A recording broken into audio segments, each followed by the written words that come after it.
Quero falar de uma coisa aqui que é muito importante, que é a parte de manipulação da base de dados, tá?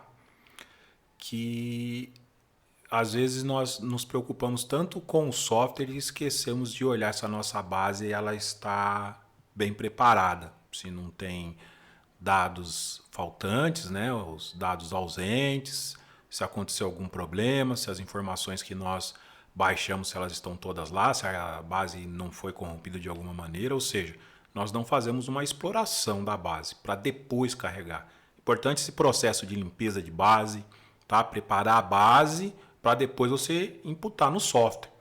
Olha só o que aconteceu nesse carregamento que eu fiz. Se vocês repararem, esse FCB aqui, ele está diferente de todos os outros. Aqui está falando que essa variável ela é numérica, o sexo é numérico, escolaridade é numérico.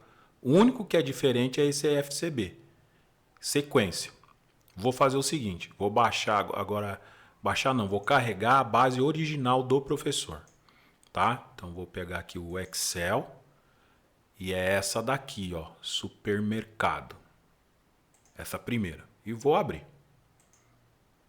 Legal, do jeito que o professor mostrou, nós vamos fazer. Olha o que aconteceu. O FCB aqui é numérico, tá? No nosso caso não era numérico. No nosso caso aqui estava com sequência. Aí esse aqui, ó. E por que ele está com sequência?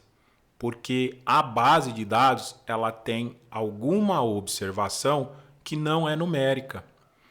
E além de eu saber por aqui, quando eu venho na visualização de dados, reparem que os números eles ficam todos do lado direito, que é assim que a matemática faz, né? Ela vem da direita para a esquerda. Só o FCB que está do lado esquerdo, que normalmente é o que nós fazemos para alinhar os textos. Então ele acha que isso aqui não é uma coluna que tem números, mas sim uma coluna que tem textos. Lógico, eu fiz isso de propósito. Vou mostrar para vocês agora o que aconteceu. Vou abrir aqui de novo o texto. Olha só o que eu fiz nessa coluna FCB. Se você olhar aqui em cima, ó,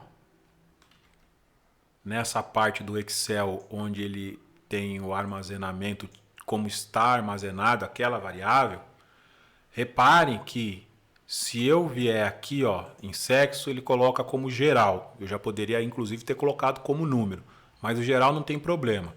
Escolaridade geral, idade geral.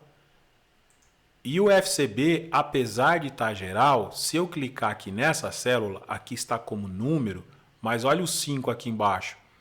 Está como texto. Eu armazenei aqui como texto de propósito. Porque um número só que tiver armazenado como texto e na hora de a gente carregar no SPSS, ele reconhecer aquilo como texto e não como número, ou de repente algum outro formato, né? Por exemplo, horas, enfim, ou de repente tem um dado que está faltando, isso aqui vai dar um valor errado na nossa análise, ou vai dar uma média errada, ou simplesmente ele não vai conseguir calcular. Então é importante que antes de nós efetivamente carregarmos a nossa base de dados para o software, que nós gastemos um pouco de tempo olhando essa base de dados no Excel. Em ciências sociais normalmente é um pouco mais tranquilo, porque as bases são pequenas, então não vão carregando tudo, né? Se vocês forem baixar, sei lá, de uma base de dados da Scopus, ou de um software, ou de uma ferramenta como o IBGE, né? Um site do IBGE, peguem essa base, abram o Excel, tá? Se tiver no CSV, se for o caso, formata para um formato que você tem mais intimidade, olha com calma, vê se está tudo certo, e aí depois de você ter feito isso, aí você carrega. Como o professor mesmo falou, o que ele fez?